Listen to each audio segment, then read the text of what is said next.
diferencia las arteriolas de las metaarteriolas? O sea, tiene acá. Eso se me sabía.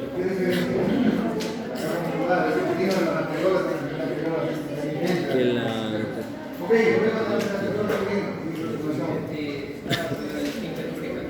El esfínter precapilar y la viene capilar. Ok,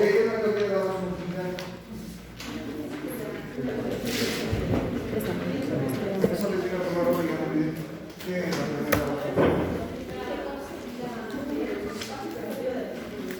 el paso inteligente de cómo sanguíneo, a veces hay luz y a veces no. ¿Qué le la ¿verdad? Si un tejido trabaja más, consume más los y por lo tanto, y esto es como cualquier cosa, ¿no? Si hay más demanda de un elemento, disminuye naturalmente, ¿ok? Y eso hace disminuir la concentración de oxígeno y por lo tanto las arteriolas, su placa muscular fisa no puede contraer. Por eso se va a sostener y llega más flujo de sangre, ¿ok? Esa es la voz nuclear. ¿Qué es la linfa? Eso es lo malo.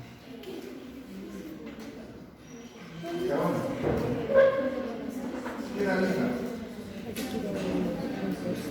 Es solo cuestión de reflexionar. Si ustedes solo reflexionaban de lo que era la linfa, les había dicho yo en la clase pasada que el exceso de líquido que va al intersticio se absorbe por los linfáticos.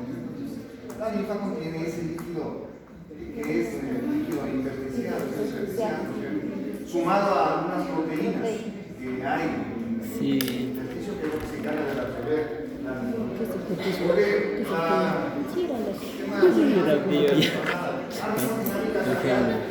¿Cuáles son las fuerzas de Stalin? Presión capilar, hidrostática de líquido intersticial, Yo le puse las siglas. coloidosmótica de líquido intersticial. A ver, ¿cuáles son las fuerzas de Stalin?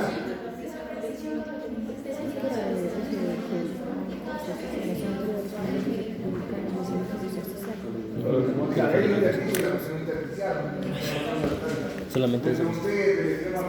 ¿Qué es? Es una definición. Sus valores, a eso me refería, ¿no es cierto? ¿Cuánto es la presión hidrostática en el sistema arterial del capilar?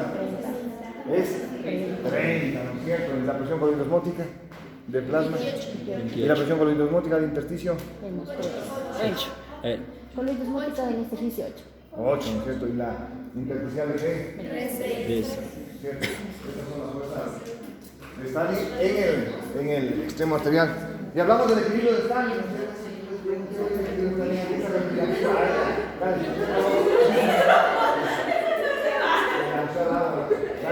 Equilibrio de Stalin.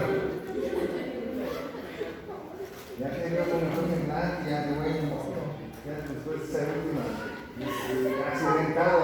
accidentada exposición. Dale, equilibrio de Stalin. Dale. Equilibrio de Stalin.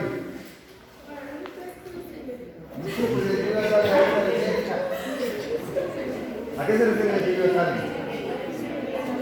A la presión capilar media. Se habla del equilibrio de Stalin cuando tomamos en cuenta en la dinámica capilar a la presión capilar media, que es de cuánto? De 17.3, y ahí hacemos el ejercicio y nos vamos a dar cuenta que hay un 0.3 milímetros de mercurio a favor de la salida del líquido de capilar hacia los intersticios. ¿Ok? Muy bien, eso vimos la clase pasada y vamos a avanzar nosotros para volvernos a enganchar, no tenemos que volvernos a enganchar porque si no, tantos días de vacación, la mente, si volvemos a engancharnos nuevamente, ¿ok? Otra vez. Listo. A ver, vamos a hablar de dos temas que están incluidos en este capítulo, que es la regulación local del flujo y la regulación humoral del flujo. ¿Qué es algo que usted ya sabe, no? Volver a hablar de microcirculación, de las metaarteriolas, del capilar verdadero y luego de las vénulas de regreso. No se olvide, entonces tenemos la arteriola, que tiene una capa muscular continua, la metaarteriola, que tiene una capa muscular intermitente, aquí está el esfínter precapilar y aquí el capilar verdadero. Recuerde usted que las células nunca están lejos de la microcirculación, de los capilares. Los tejidos están siempre en su interior con gran cantidad de capilares, porque son los capilares los que vierten su contenido para que la célula pueda trabajar. Ok, esto es microcirculación. Hablemos de la regulación local del flujo. La regulación local del flujo, es decir, la regulación del flujo a este nivel, a nivel local, se realiza de dos maneras, ¿no? Una regulación a corto plazo y una regulación a largo plazo. La regulación a corto plazo tiene dos teorías que la explican, una teoría vasodilatadora y una teoría de la demanda de oxígeno. Entonces, vamos a conversar de eso, de cómo este tejido regula el flujo en base a su necesidad esencialmente y cómo eso se aplica a estas teorías. ¿Okay? La regulación local del flujo a corto plazo tiene que ver, como le estoy diciendo, en base a la teoría vasodilatadora y la teoría de la falta de oxígeno o demanda de oxígeno. ¿En qué consiste cada una? Es lo que vamos a ver. Como ustedes recordarán en la clase pasada, habíamos dicho que cuando un tejido trabaja más, Necesita más. pues va en primer lugar a consumir las reservas de oxígeno. Si las reservas de oxígeno disminuyen, el músculo liso que está aquí no puede contraerse. Y como no puede contraerse, este vaso se dilata, haciendo que llegue más flujo hacia un tejido que necesita mayor cantidad de nutrientes. Eso se conoce como la teoría de la demanda de oxígeno en relación a la regulación local del flujo, la regulación a corto plazo. Se llama regulación a corto plazo porque esta regulación se la hace en segundos. Un tejido trabaja más e inmediatamente consume el oxígeno y el vaso se dilata. Es una regulación rápida, inmediata, regulación local a corto plazo. Ahora bien, la otra teoría es la teoría vasodilatadora. Muchos fisiólogos creen que realmente la teoría vasodilatadora tiene más peso que la teoría de la demanda de oxígeno.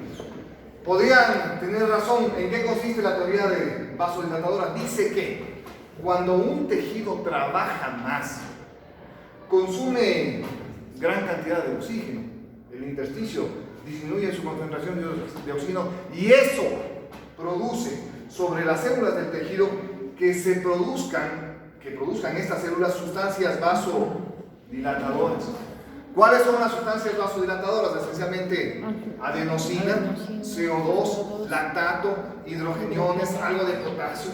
Y entonces estos elementos vasodilatadores son liberados por las células cuando la célula trabaja más, cuando el tejido trabaja más.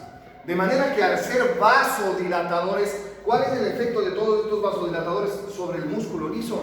Relajar. Exacto. Y si relajan, ¿qué pasa? Se produce y si se produce una vasodilatación, volvemos a la ley de Ohm, ¿qué sucede? Aumenta el flujo, porque disminuye la resistencia. ¿Ok? De manera que estas dos teorías explican la regulación local del flujo. Quiere decir, por tanto, que si un tejido trabaja más, va a producir vasodilatadores. Si un tejido trabaja más, va a producir una disminución en la concentración de oxígeno tisular. Estas dos cosas sumadas, la disminución de oxígeno más la producción de vasodilatadores, explica la regulación local a corto plazo. Y que dice que si un tejido trabaja más, pues más flujo va a tener. Entonces, cuando hablábamos del primer principio general de la circulación y decíamos que ese concepto lo dijimos en la primera clase de circulación y les dije que vamos a explicar detenidamente después de algunas clases. Esta es la explicación. De manera que si nosotros salimos a correr y usted está corriendo y piense, ¿no? Piense en fisiología, ¿no? Sí, piense en fisiología. ¿Por qué? Porque sus músculos están aumentando su flujo sanguíneo. Porque al correr los músculos están trabajando más, la célula muscular trabaja más, está consumiendo más oxígeno y está produciendo vasodilatadores. Y por lo tanto al músculo llega mayor flujo de sangre. Si no está haciendo ejercicio y está estudiando, ¿no? En época de examen, ya de aquí a pocas semanas, no, las últimas semanas son terribles, ¿no? Y vienen los de suspensión ya. Nos veremos en la suspensión y entonces comenzamos. En ese momento vuelve a pensar en fisiología y diga, por favor, ¿no es cierto? Vasodilaten su cerebro, ¿no es cierto? Vasodilaten su cerebro, ¿para qué? Para que tenga mayor cantidad de flujo sanguíneo hacia un cerebro que está trabajando. Ok, eso hay que hacer entonces. Recordar la fisiología en cada acto que ustedes tienen. Ok, entonces no se olvide, esta es la teoría vasodilatadora y la teoría de demanda de oxígeno, que son teorías que están explicando que la regulación local del flujo, ¿a qué? A corto plazo. Ok, ahora bien, hay algunos ejemplos en relación a esto, ¿no? En la regulación a corto plazo, que tienen su ejemplo en la teoría vasodilatadora y en la teoría de falta de oxígeno. A esas se les conoce la hiperemia activa y la hiperemia reactiva, que son ejemplos clásicos de la regulación a corto plazo. ¿En qué consiste cada una de ellas? La hiperemia reactiva se da cuando hacia una zona del cuerpo se suspende la circulación. Una vez que se suspende la circulación por varios minutos, a veces por varias horas, y después de ese proceso vuelve a haber flujo sanguíneo, se ha visto que vuelve a haber flujo sanguíneo y el flujo hacia esa zona que estaba sin llegar sangre aumenta. A ese proceso se le conoce como hiperemia reactiva. Me explico de mejor manera. Vamos, la práctica. Con el En corazón. quirófano. El corazón. Vamos a operar mano. ¿No? Vamos a operar mano, el ganglión y el dedo gordo. No en la muñeca. Y entonces, nosotros ponemos un torniquete acá. Y apretamos el torniquete, ¿no? Y le decimos, ya está enchufado el torniquete, le decimos al traumatólogo. Y el traumatólogo comienza a operar la mano. Se demora 1 hora, 45 minutos en la cirugía. Y nosotros pusimos el torniquete, ¿para qué? Para evitar que exista, ¿qué? Flujo sanguíneo hacia el brazo. ¿Saben para qué se hace eso? Para que no sangre. Y si no sangra, el cirujano ve mejor, porque no hay sangrado. Ok, entonces se quedó el miembro inferior, el miembro superior del brazo, sin flujo sanguíneo. Ok, después de eso, a la hora, nosotros se acaba la cirugía, cerraron la herida y nosotros soltamos el torniquete. ¿Qué pasó hacia el brazo? Que aumentó la cantidad de sangre que normalmente llegaba. A eso se le conoce como hiperemia reactiva. Es más, ustedes en estos momentos pueden hacer esto, ¿no? Este ejercicio. Compriman su radial y su cubital. Si nosotros comprimimos bien fuerte durante unos 5 minutos, vamos a suspender el flujo sanguíneo hacia la mano. Y van a darse cuenta, al soltar, después de varios minutos, cuál es la correlación de la una palma y de la otra. Siempre hacia la que soltamos, aumenta el flujo sanguíneo y se vuelve más roja porque hay más flujo. Eso se conoce como hiperemia reactiva. Entonces la hiperemia reactiva, explicada de una manera más sencilla, simplemente es que aumenta el flujo de sangre hacia una zona que estuvo previamente sin fluido, sin flujo sanguíneo. Ahora bien, este es un ejemplo clarito de regulación local a corto plazo. ¿Por qué? ¿Por qué aumenta el flujo? ¿Por qué aumenta el flujo en la hiperemia reactiva? Que disminuye el oxígeno. Disminuye el oxígeno. Porque que no hay la presión queda acumulada aquí, casi de torniquete, entonces al liberar esa presión circula todo el brazo y entonces No sabes una letra, loco. Mi compañera está ávida de contestar, ¿vale? Ahora sí no te voy a bajar, ¿vale? ¿Por qué se da la hiperemia reactiva, amigos? Pero si es facilito entender, pues, ¿no es cierto? O eso no es facilito entender.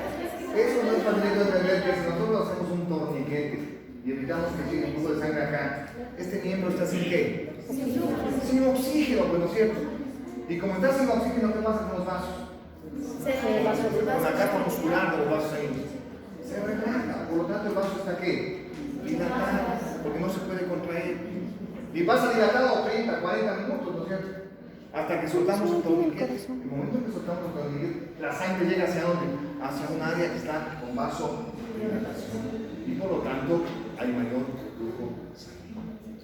Esa es la explicación de la enfermedad reactiva. Una explicación de regulación a corto plazo. Okay. No se olvide entonces, eso pasa, ¿no? A veces la hiperemia reactiva llega a ser un verdadero problema, ¿no? Sobre todo las personas que son grandes, ¿no? A veces hacemos torniquete en la pierna. En la pierna hacemos torniquete para operar rodilla o para operar tobillo.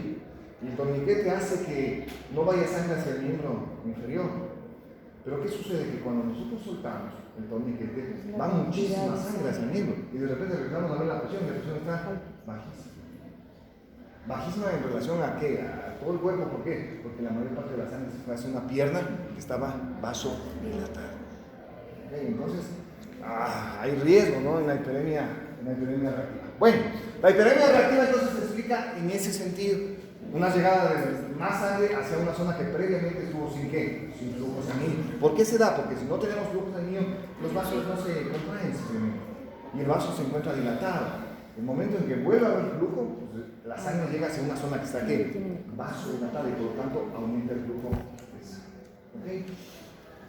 La otra teoría que explica esto, o mejor dicho, el otro análisis que explica la regulación a corto plazo es la hiperemia activa. La que vimos era la hiperemia reactiva, reacciona frente a algo. La hiperemia activa, en cambio, no. La hiperemia activa tiene que ver con lo que acabamos de analizar, ¿no? La hiperemia activa se explica en el sentido de que un tejido trabaja más y aumenta su flujo. ¿Aumenta su flujo por qué? Porque produce vasodilatadores, ¿es cierto? Y al producir vasodilatadores, pues el vaso se abre y por lo tanto llega a mayor cantidad de sangre. Se llama hiperemia activa, ¿por qué? Porque un tejido trabaja más y por lo tanto tiene más flujo. Es diferente a la hiperemia reactiva, en donde la ausencia de flujo era el resultado de ¿qué? De la vasodilatación y por lo tanto cuando se restablecía el flujo existía mayor cantidad de sangre hacia esa persona. Ok, eso es hiperemia reactiva y hiperemia activa. Muy bien. Sigamos explicando, que solo estamos explicando regulación local a corto plazo. Dime. ¿Cuánto tiempo puede estar más o menos? Lo recomendable es que no pase de 1 hora. Lo recomendable. A veces nos extendemos un poquito más y a veces pasa 1 hora y 20, 1 hora y 30, 1 hora y media. Y ahí nosotros ya estamos en alerta. ¿Por qué? Porque si tú pasas más tiempo sin flujo, puede haber necrosis de los tejidos. El tejido se muere. Así vuelvas a mandar sangre y el tejido se muere. Entonces, más de 1 hora y media no es recomendable para nada. Lo que se puede hacer si la cirugía se prolonga es que tú sueltes el torniquete unos 10-15 minutos, que llegue sangre y luego vuelves a poner para encima. Eso sí se suele hacer y la cirugía se va a extender. ¿Ok? Muy bien. Todos estuvimos enfiestados en esta época. Hicimos pues fin de año. Imagínate los amigos, ¿no? El 30, el 31, los conocidos del barrio, los vagos del barrio, los vagos del colegio, así se toparon, ¿no? Siempre se topa uno. Y entonces nos tomamos unas cervecitas, hacemos un asado. La cosa es que como nos tomamos mayor cantidad de líquido, aumentamos el volumen sanguíneo también, porque aumentamos el líquido del cuerpo. Y donde se absorben el tracto gastrointestinales hacia los vasos sanguíneos. Entonces usted, inicialmente, por pocos minutos, realmente más allá de 2 minutos nunca, va a aumentar la presión. Al aumentar la presión en la circulación, aumentará también la presión que llega hacia los sistemas capilares, la microcirculación, y eso hará que aumente el flujo de sangre. Usted ya sabe, es directamente la presión, directamente proporcional al flujo sanguíneo. Si aumenta la presión, aumentará el flujo. Esto realmente sucede, como les digo, en el primer minuto usted ingirió gran cantidad de volumen y entonces pues, llega más sangre acá. Pero inmediatamente el tejido se regula. Porque el tejido no necesita. Si usted se está pegando una cerveza, el tejido muscular no necesita pues, mayor cantidad de flujo. ¿O sí? ¿No? Entonces a esto se le conoce como la autorregulación del flujo cuando hay variaciones de ¿qué? De la presión arterial. De eso les estoy explicando, les trato de explicar ahora. Entonces nosotros el flujo se autorregula a pesar de las variaciones de presión que usted pueda tener. Y esto es indispensable para el tejido porque usted ya sabe que el primer principio de la circulación dice que el tejido se regula simplemente en base a su necesidad. Y esa es su manera de regularse siempre. No importa que aumentemos la presión, que aumentemos el volumen, al tejido siempre le va a llegar lo que el tejido ¿qué? Necesita. Nunca más. Quiere decir que si usted se pega 8 cervezas, no es que le va a tener mayor flujo muscular. Si se pega 8 cervezas, no va a tener mayor flujo cerebral. No se equivoque. Comémonos con Coca-Cola, un poco de cerveza, y verás cómo se deja todo. No, no es cierto. Se ha oído la teoría de que se pegan un montón de cosas para estudiar mejor nada. Ok. Entonces la cosa es que en un primer momento puede haber aumento de presión y aumento de ¿qué? De flujo, pero inmediatamente se autorregula. A esa autorregulación en relación a la variación de la presión arterial se la explica en dos teorías. La una es la teoría metabólica y la otra es la teoría miógena. ¿Ok? Que explican lo que les estoy diciendo, que en un primer momento puede aumentar el flujo, pero inmediatamente el tejido se regula. ¿Por qué? Porque no necesita que le llegue más, sino necesita, ¿no es cierto? Y entonces, a esa autorregulación se le conoce como la autorregulación del flujo en variación de presión. Tiene dos teorías que la explican, la teoría metabólica y la teoría miógena. Facilitas de entender si usted entendió lo que conversamos hace un momento de la regulación local a corto plazo. Facilito. ¿Qué pasa? Sucede que si aumenta el volumen, en un primer momento aumenta el flujo sanguíneo hacia acá, y al aumentar el flujo sanguíneo hacia este tejido, ¿qué es lo que está llegando más? Oxígeno. Por supuesto. Está llegando mayor que concentración de qué? De oxígeno. Y el momento en que llega mayor concentración de oxígeno acá, ¿qué pasa con los vasos sanguíneos que están acá? Se va a soltar. Se contraen mejor, se cierran, porque tengo más disponibilidad de qué? De oxígeno. Y entonces miren cómo se autorregula el tejido, ¿no? El tejido esencialmente, si tiene más concentración de nutrientes, si tiene más concentración de oxígeno, simplemente se cierra, vasoconstricción. Y por lo tanto se autorregula a pesar de qué? A pesar de la variación de presión. Esto que les acabo de explicar se conoce como la teoría metabólica. Tiene que ver con la nutrición, con los metabolitos. ¿Okay? Además de eso, cuando usted aumenta el flujo hacia acá, también barre, es decir, elimina del tejido los vasodilatadores. Entonces, esa primera llegada de volumen hacia acá, el aumento de presión y llegada de volumen en mayor cantidad, nos produjo dos cosas. Lo primero es que nos dio más oxígeno y que a la vez se llevó los elementos de desecho, sobre todo CO2, sobre todo adenosina. Y entonces barre los vasodilatadores. ¿Qué quiere decir barrer? Liberarlos del tejido para que se vayan hacia la sangre. De esa manera, este tejido, que al cual llegó mayor volumen inicialmente por la variación de presión, inmediatamente este tejido se cierra. Y dice, hoy no necesito ¿qué? Mayor flujo, porque no estoy trabajando. Mi demanda no necesita mayor cantidad de flujo. ¿A pesar de qué? A pesar de que ustedes se pegaron 10 cervezas, ¿no es cierto?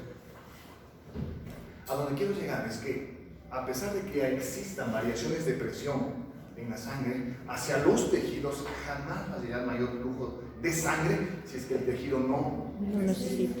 La primera teoría que explica esto es la teoría metabólica, que dice que si en un primer momento aumenta la presión y aumenta el flujo, llegará más oxígeno acá al tejido. El momento en que llega más oxígeno, el vaso se contrae y por lo tanto evita que siga llegando mayor sangre hacia un tejido que no lo necesita. ¿Ok? La otra teoría es la teoría miógena. La teoría miógena se explica en base a la ley de Frank-Starr.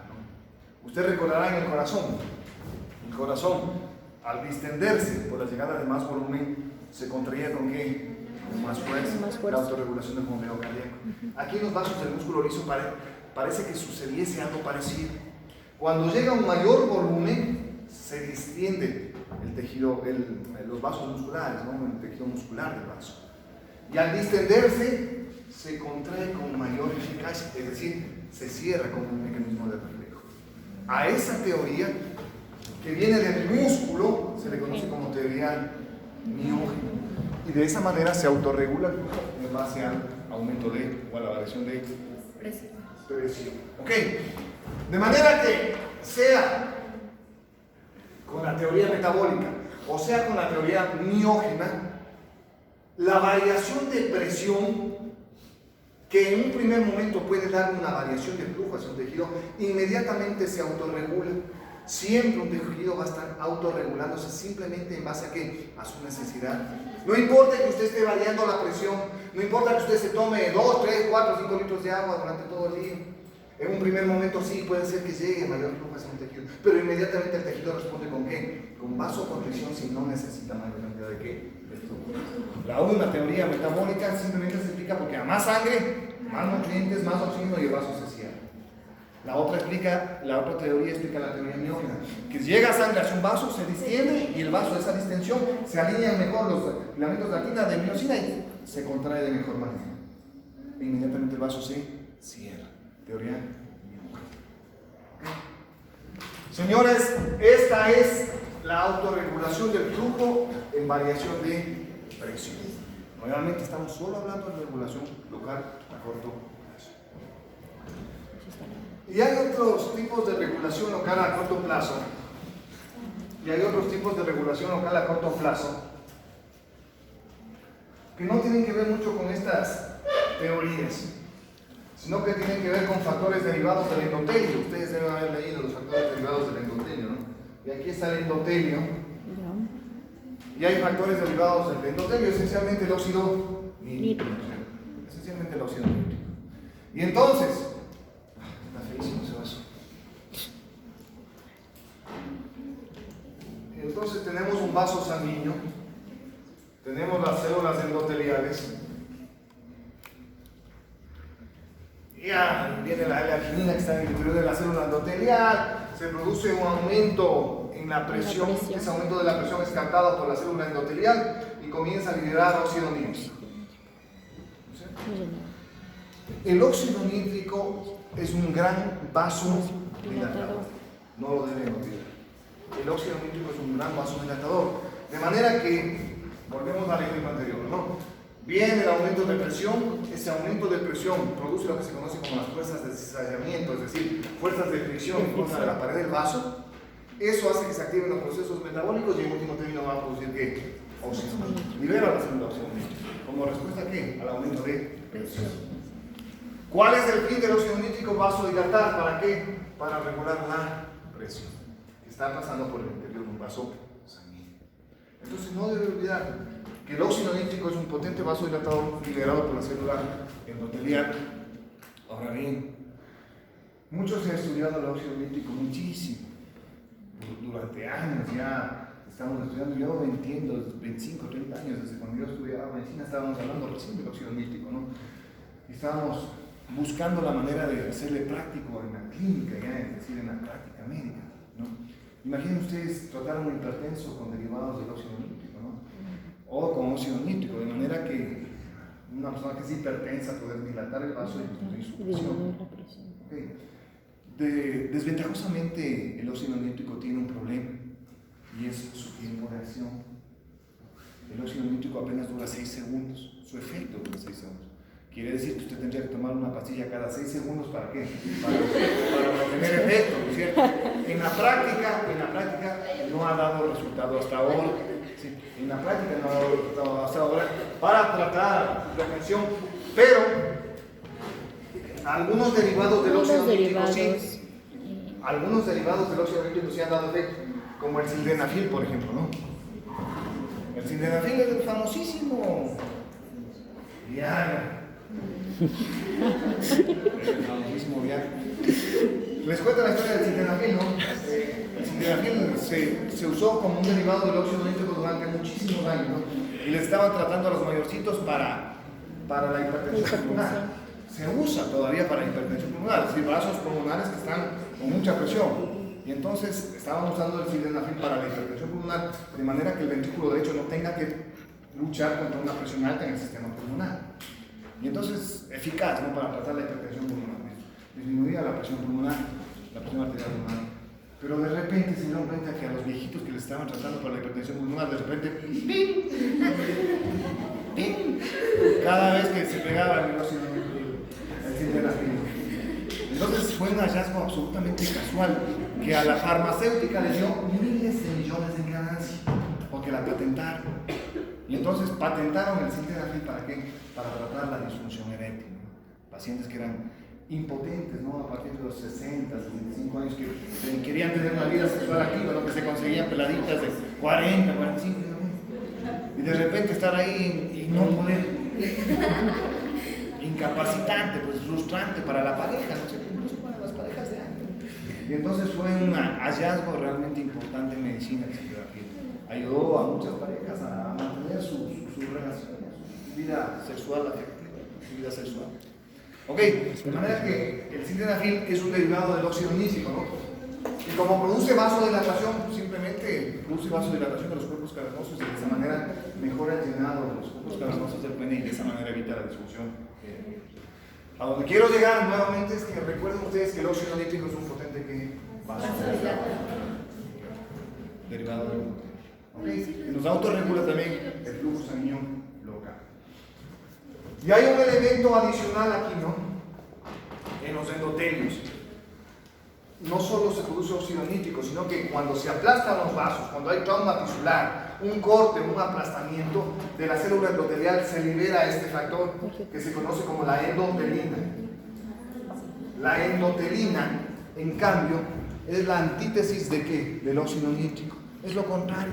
La endotelina tiene un efecto contrario. ¿Produce qué? Vasoconstricción. Y entonces la acción de la endotelina tiene mucha importancia en trauma. ¿Por qué? Porque al liberarse produce el cierre del vaso. ¿Para qué? Para evitar sangrados. Porque si se cierra el vaso no pasa sangre por ahí y evita el sangrado. ¿Ok? Ahora nosotros tenemos spray de endotelina, ¿no? Para cirugías de nariz. Presten la endotelina y ponen la cirugía de la nariz. ¿Para qué? Para que los vasos de la nariz se cierren y el otorrino pueda operar sin sangrar.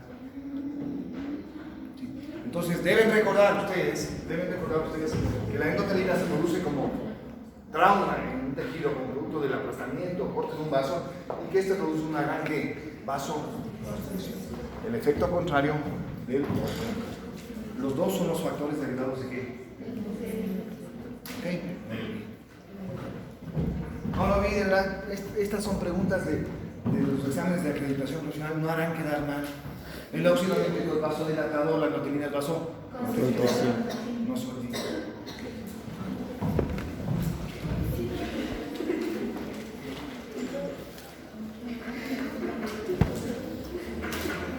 Miren que hemos hablado hasta aquí solo de la regulación a corto plazo, ¿no? La regulación a largo plazo tiene que ver con la regulación local del flujo a largo plazo, tiene que ver con factores de angiogénesis, ¿sí? ¿Cómo se explica la regulación a largo plazo? Ya no es esa regulación local del flujo en donde inmediatamente el vaso se dilata o se cierra para producir un aumento del flujo, una disminución del flujo al tejido. La regulación a largo plazo tiene que ver con fenómenos de angiogénesis, es decir, la formación de ¿qué? De nuevos vasos. Así es como va regulándose a largo plazo el flujo. ¿Ok? Cuando hacemos gimnasio, ¿no es cierto? Ya les he explicado alguna vez, ¿no? Nos vamos al gimnasio y hacemos a lo bestia, ¿no? Ahora en el video, ¿no? En el gimnasio, queremos bajar de peso y aumentar. Después de tremenda comedona y de tremendos chupos que son en diciembre, ¿no es cierto? Entonces queremos mejorar y vamos al gimnasio, ¿no es cierto? Y en 1 o 2 días, el primer día no. Brazos, piernas, queremos hacer todo, ¿no? Y entonces vamos al siguiente día, seguimos, ¿no? Y en el segundo día nos vamos al espejo y decimos, ¿qué? Ya estoy